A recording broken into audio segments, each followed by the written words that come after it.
Welcome friends. इस video में प्राचीन भारत के इतिहास से संबंधित इम्पोर्टेंट क्वेश्चन को डिस्कस करेंगे। प्राचीन भारत के ऐतिहासिक स्रोत जो है आज का चैप्टर होगा। ठीक है, सारे प्रश्न वन लाइनर होंगे और सारे प्रश्न को महेश बर्नवाल के एनसीईआरटी सार संग्रह से लिया गया है और आपके एपिसोड नंबर फर्स्ट होगा, मतलब वीडियो नंबर फर्स्ट होगा। वीडियो देखने के बाद अगर आपको कैसा लगता है, हेल्पफुल लगता है, तो आप लोग कमेंट करके जरूर बताइएगा और वीडियो को अपने दोस्तों में भी शेयर जरूर कीजिएगा। आइए देखते हैं पहला पॉइंट। पहला पॉइंट है कि इतिहास को जो है तीन भागों में बांटते हैं। एक को बोलते हैं प्राग ऐतिहासिक काल, प्री हिस्टोरिक पीरियड। एक को बोलते हैं आदि ऐतिहासिक काल, प्रोटो हिस्टोरिक पीरियड। और एक को बोलते हैं ऐतिहासिक काल, हिस्टोरिकल पीरियड। मानव उत्पत्ति से 3000 ईसा पूर्व तक को जो है प्राग ऐतिहासिक काल माना जाता है। मानव उत्पत्ति से 3000 ईसा पूर्व तक को जो है प्राग ऐतिहासिक काल माना जाता है, प्री हिस्टोरिक पीरियड माना जाता है। प्राग ऐतिहासिक काल को अध्ययन के लिए जो है हमें सिर्फ पुरातात्विक साक्ष्य पर निर्भर रहना पड़ता है, क्योंकि लिखित कोई साक्ष्य उपलब्ध नहीं है। आदि ऐतिहासिक काल, इसे कब से कब तक माना जाता है? इसे 3000 ईसा पूर्व से 600 ईसा पूर्व तक माना जाता है आदि ऐतिहासिक काल। इसमें लिखित साक्ष्य उपलब्ध है किंतु पढ़ा नहीं गया। जैसे कि जो अपना हड़प्पा है, ठीक है, हड़प्पा, वहाँ पर लिखित साक्ष्य उपलब्ध है लेकिन उसे पढ़ा नहीं गया है। जो लिखित साक्ष्य उपलब्ध है चित्राक्षर लिपि में उपलब्ध है। ऐतिहासिक काल, ये आपके 600 ईसा पूर्व से जो आगे की काल है आज तक, उसे ऐतिहासिक काल बोलते हैं।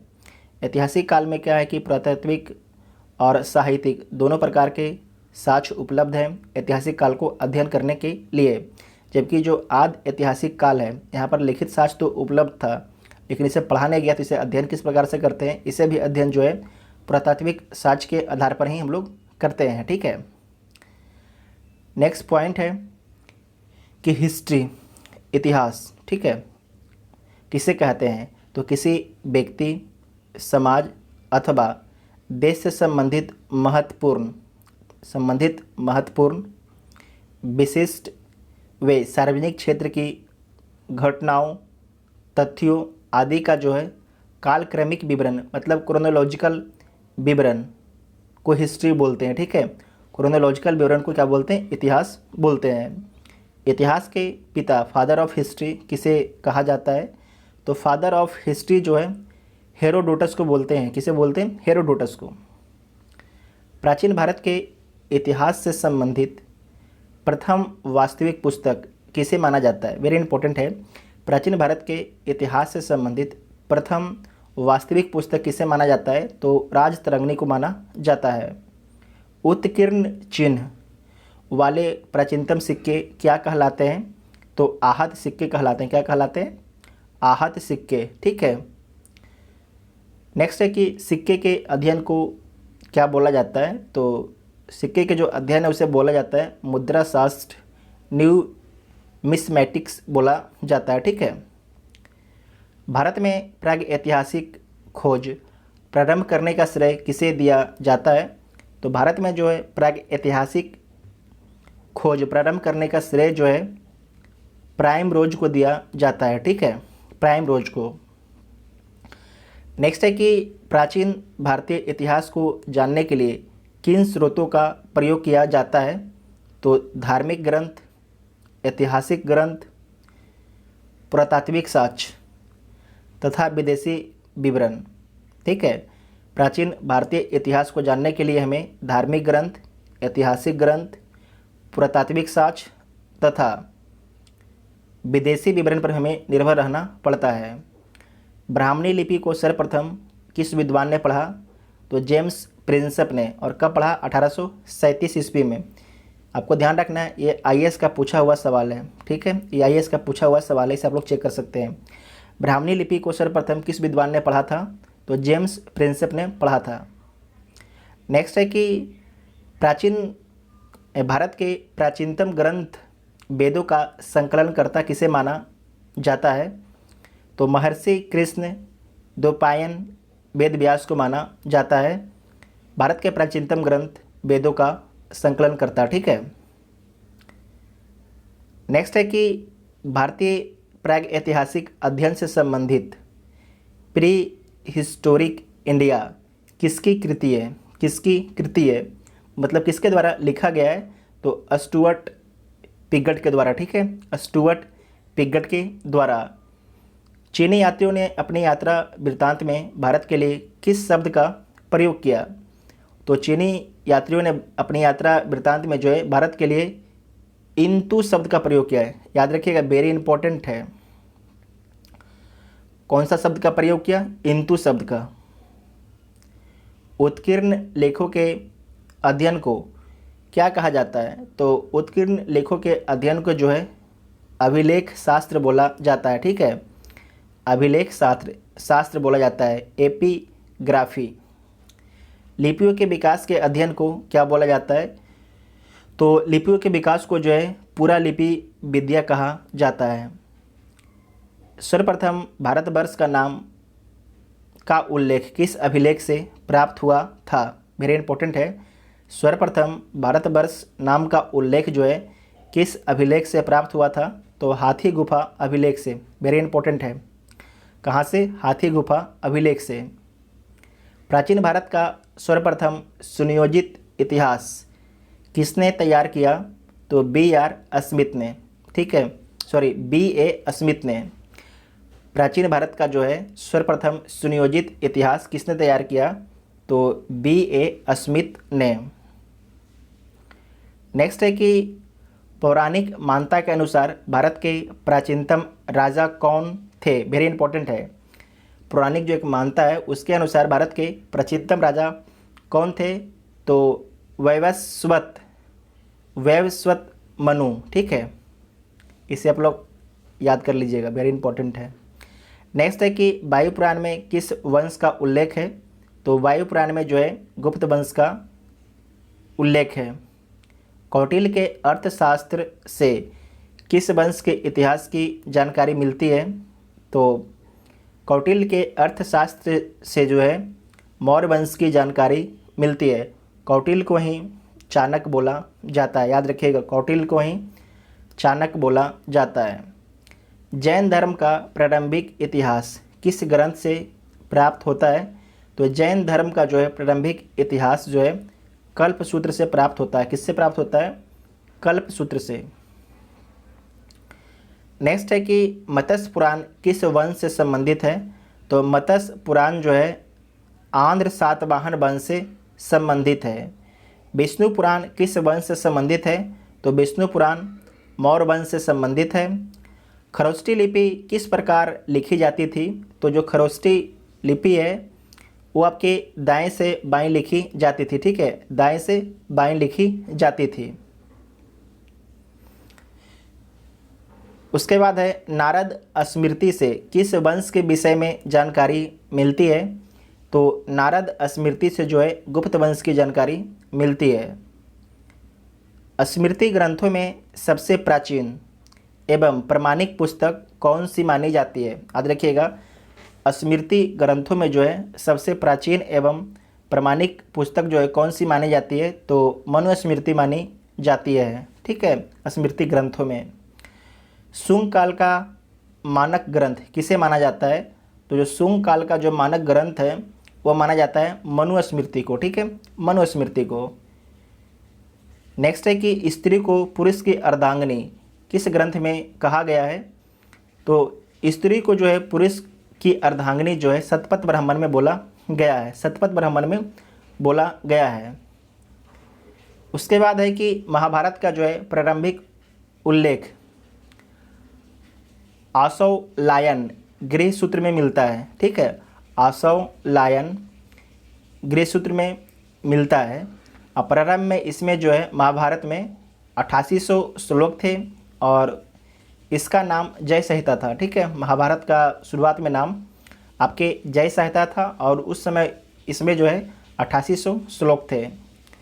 कुछ समय पश्चात जो है यह बढ़कर 24,000 श्लोक हो जाता है। कितना? 24,000 श्लोक हो जाता है और भारत नाम से प्रसिद्ध होता है, ठीक है। पहले जय संहिता था महाभारत, अब क्या बन गया? भारत। और इसमें श्लोक कितने आ गया? 24,000 इसमें श्लोक आ गए हैं और अंत में जो है 1 लाख श्लोक होने के कारण जो है इसे क्या बोला गया, तो इसे जो है सत्य शास्त्री संहिता या महाभारत बोला गया। ठीक है, समझ गए ना। यहाँ पर आप एक जो विकास क्रम में समझ गए हैं।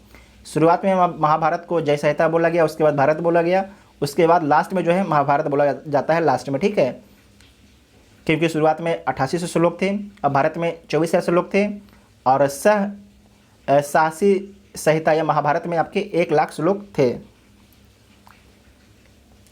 नेक्स्ट है कि पूरा लेख विद्या से क्या अभिप्राय है।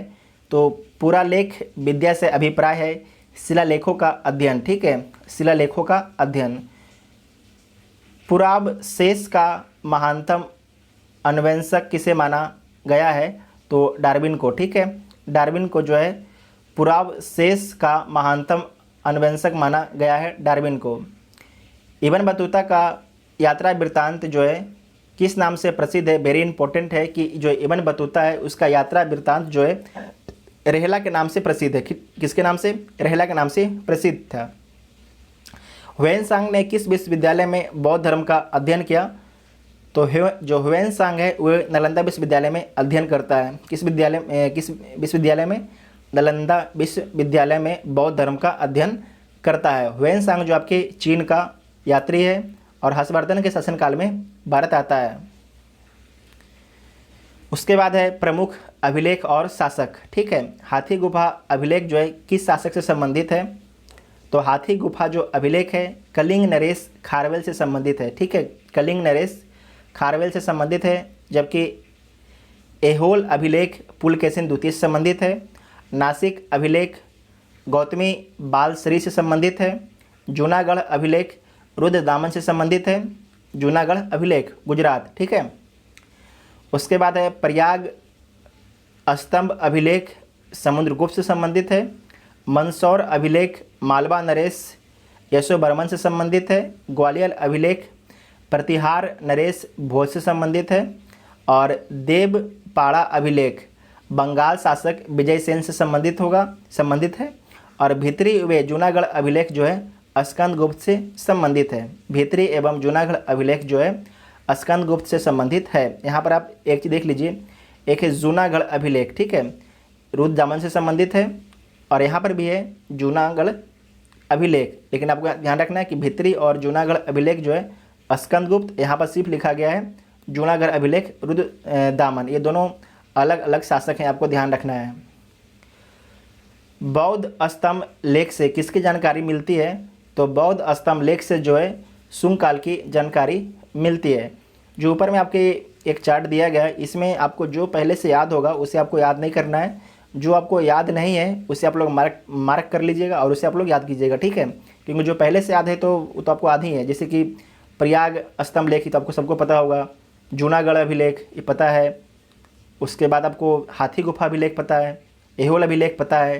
तो जो पता नहीं है उसे आप लोग याद कर लीजिएगा। ठीक है, जिनको अगर कुछ भी पता नहीं है तो सारा उनको याद करना पड़ेगा।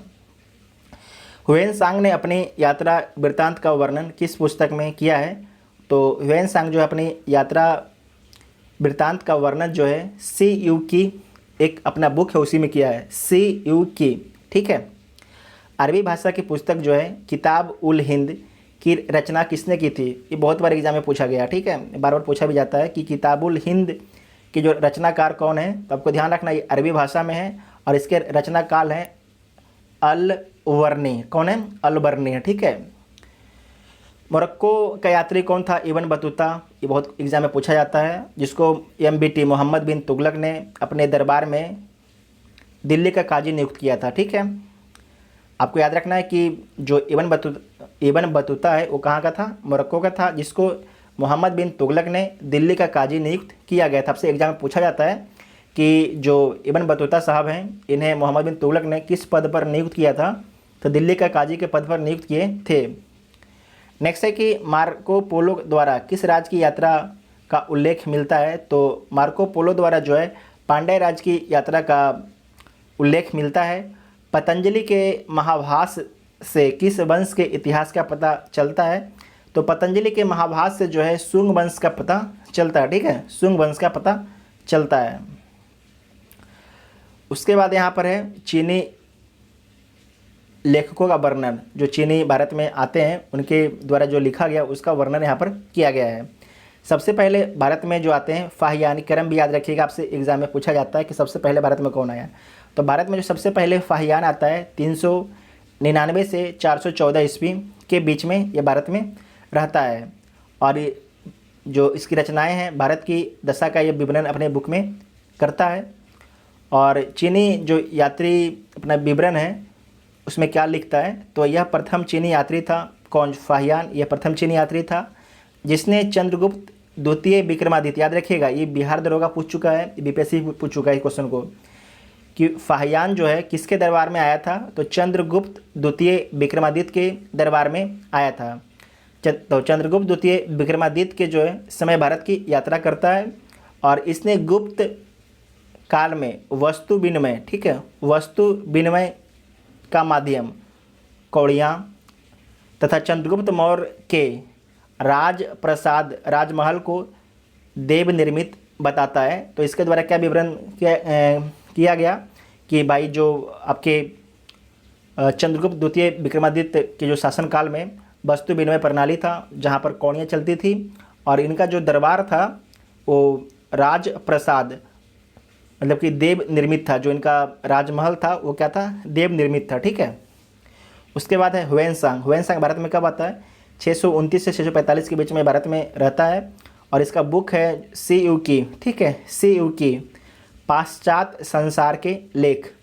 ह्वेनसांग जो है हर्षवर्धन के दरबार में भारत में आता है और इसने जो है हर्ष को शिलादित्य की उपाधि देता है। जो हर्षवर्धन है उन्हें शिलादित्य की उपाधि देता है और इसे यात्रियों का राजकुमार बोला जाता है। तब से एग्जाम में पूछा जाएगा कि यात्रियों का राजकुमार किसे बोला जाता है, तो आपको याद रखना है ह्वेनसांग को बोला जाता है। और साथ में शाक्यमुनि, नीति का पंडित भी बोला जाता है। शाक्यमुनि और नीति का पंडित, मतलब ह्वेनसांग को जो है यात्रियों का राजकुमार, शाक्यमुनि और नीति का पंडित भी बोला जाता है। उसके बाद है इत्सिंग। कौन है? इत्सिंग। इत्सिंग कब आते हैं? 673 से 675 ईस्वी के बीच में आते हैं और प्रसिद्ध बौद्ध भिक्षुओं की आत्मकथाएं इनकी रचना है। और चीनी यात्री जो नालंदा विश्वविद्यालय में अध्ययन करते हैं, कौन? इत्सिंग, ठीक है। उसके बाद है कि सती प्रथा का जो प्रथम लिखित साक्ष्य कब मिलता है, तो आपको ध्यान रखना है कि 510 ईस्वी के भानुगुप्त के जो है एरन अभिलेख से मिलता है। वेरी वेरी इंपॉर्टेंट है। 510 ईस्वी के भानुगुप्त के एरन अभिलेख से मिलता है। तो आपसे अभिलेख पूछा जाता है कि सती प्रथा का जो लिखित जो साक्ष्य है 510 ईस्वी में भानु के किस अभिलेख से मिलता है, तो एरन अभिलेख से मिलता है, ठीक है। उसके बाद है भारतीय पुरातत्व सर्वेक्षण संस्कृति मंत्रालय के अंतर्गत आता है, ठीक है। तो जो आपके आर्कियोलॉजिकल सर्वे ऑफ इंडिया है ये किस मंत्रालय के अंतर्गत आता है, तो ये संस्कृति मंत्रालय के अंतर्गत आता है, ठीक है। इस वीडियो में जितना भी इंपॉर्टेंट क्वेश्चन था सारे को हम लोग कवर कर लिए हैं। अगर वीडियो आपको हेल्पफुल लगता है तो वीडियो को अपने दोस्तों में शेयर जरूर कीजिएगा। Thank you.